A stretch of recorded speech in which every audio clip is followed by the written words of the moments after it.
আর আল্লাহর হাবিব সাল্লাল্লাহু আলাইহি ওয়াসাল্লাম বলেছেন, ইন্না খায়রাল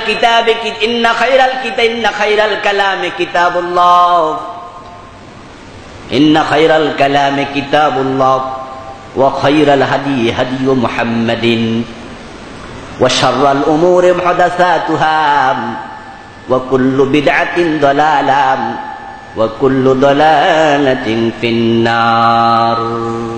আল্লাহ রাসূল বলেন, ফাইন্না খায়রাল কালামি কিতাবুল্লাহ। ও দুনিয়ার মানুষ শোনো, যত কালাম আছে শুনে রাখো, সব কালামের মাঝে শ্রেষ্ঠ কালাম হলো আল্লাহর কালাম। সুবহানাল্লাহ। কোরআন কিতাবুল্লাহ, এটার চেয়ে শ্রেষ্ঠ কোন কিতাব আর নেই। এটা হেদায়েতের উৎস, এটাই হলো শ্রেষ্ঠ কিতাব। আল্লাহর হাবিব আরেকটি হাদিসে বলেন, ফাদলু কালামিল্লাহ আলা সাইরিল কালাম কাফাদলিল্লাহি আলা খালকিহি। সমস্ত মানুষের কথার উপরে আল্লাহর কথার সম্মান তত, মাখলুকাতের উপরে আল্লাহর সম্মান যত। সুবহানাল্লাহ। আল্লাহ যেমন সম্মানী, আল্লাহর কালামও সম্মানী। এরপর রাসূল বলেন, ওয়া খায়রুল হাদী হাদিয়ু মুহাম্মাদিন। আরেকটি জিনিস তোমরা শুনে রাখো, হিদায়াত যারা দেখাচ্ছেন, হিদায়াত মানে জান্নাতের পথ দেখানো, হিদায়াত মানে জান্নাতের পথ দেখানো। এই যে আমরা আল্লাহর কাছে বলি ইহদিনাস সিরাতাল মুস্তাকিম, আপনি আমাদের পথ দেখান, আমরা কোন পথ দেখতে চাই? নিশ্চয় জান্নাতের পথ। পথ তো দুইটা, ফারিকুন ফিল জান্নাহ ওয়া ফারিকুন ফিস সাঈদ। একটা রাস্তা জান্নাতের দিকে গেছে, কিছু লোক সে রাস্তায় দৌড়াচ্ছে, আর একটা রাস্তা জাহান্নামের দিকে গেছে, কিছু লোক সে রাস্তাও দৌড়াচ্ছে। আমার ভাইরা, আল্লাহর হাবিব বলতেছেন, যত লোক হেদায়াত দেখাবে তোমাদের, জান্নাতের রাস্তা দেখাবে, জান্নাতের রাস্তা দেখানোর লোকের কিন্তু অভাব নাই। জান্নাতের রাস্তা কত বাবা দেখাচ্ছে, কত পীর দেখাচ্ছে, কত আলেম দেখাচ্ছে, কত বুজুর্গ দেখাচ্ছে। আমার কাছে মুরিদ হলে এক ওয়াক্ত নামাজও লাগবে না, জান্নাতে যাওয়ার দায়িত্ব আমি নিলাম, এমন কথা বলার লোক আমাদের দেশে আছে না নাই? নাউযুবিল্লাহ। জান্নাত পাওয়ার জন্য আল্লাহকে সেজদা করা বন্ধ করে ওই পীরের পায়ে সেজদা শুরু করেছে, এমন লোক আছে না নাই? তো সবাই তো জান্নাতের পথে দেখাচ্ছে। যদি কোন পীর বলতো আমার কাছে মুরিদ হলে দোজকে যাওয়া লাগবে, বলুন তো ওর কাছে কি একটা মুরিদ যাবে? সবাই তো কয় জান্নাত দেবে। এই জন্য আল্লাহর হাবিব 1400 বছর আগে আমাদেরকে সতর্ক করে গেছেন, যে যা দেখাবে দৌড় মাইরো না। ফাইন্না খায়রাল হাদী হাদিয়ু মুহাম্মাদিন, আমি নবী মুহাম্মদ যে পথ দেখাচ্ছি এটাই হচ্ছে শ্রেষ্ঠ পথ। বলেন সুবহানাল্লাহ। এটাই শ্রেষ্ঠ পথ।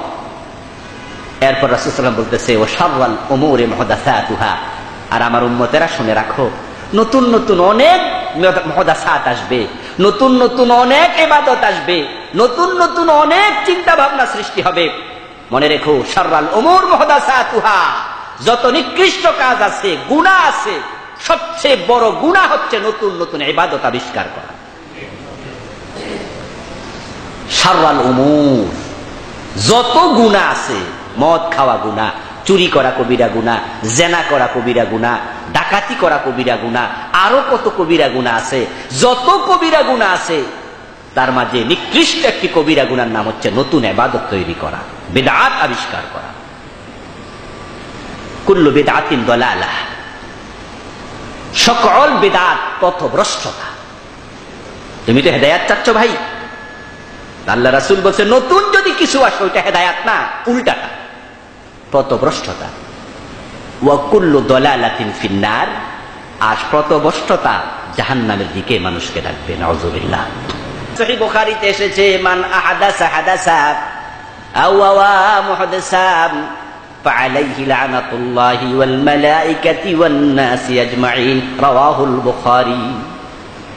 আল্লাহর হাবিব বলে, যে ব্যক্তি নিজে বেদাত আবিষ্কার করবে অথবা কোন বেদাতিকে আশ্রয় প্রশ্রয় দেবে,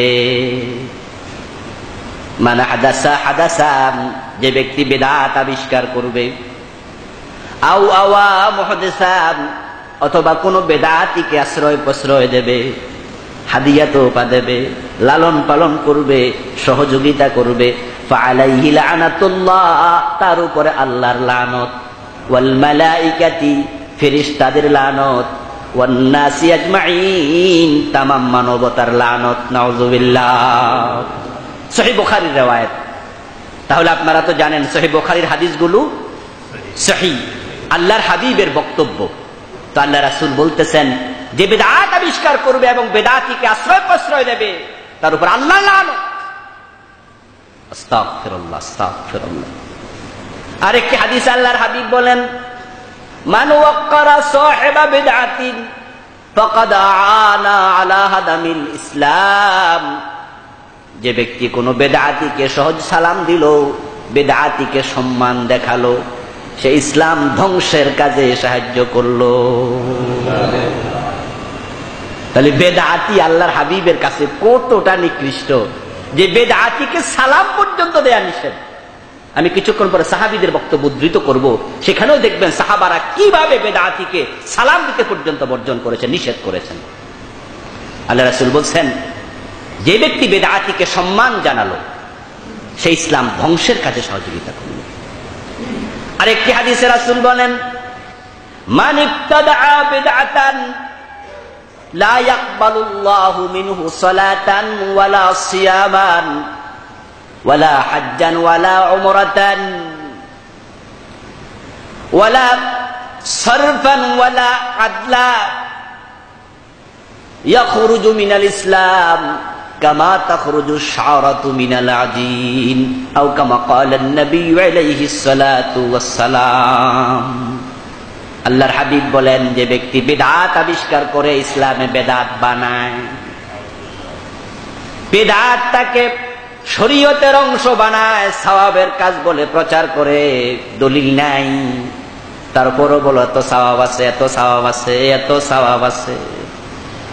এ জাতীয় কথা বলার লোক ভালো মানুষদের ভিতরেও আছে না নাই?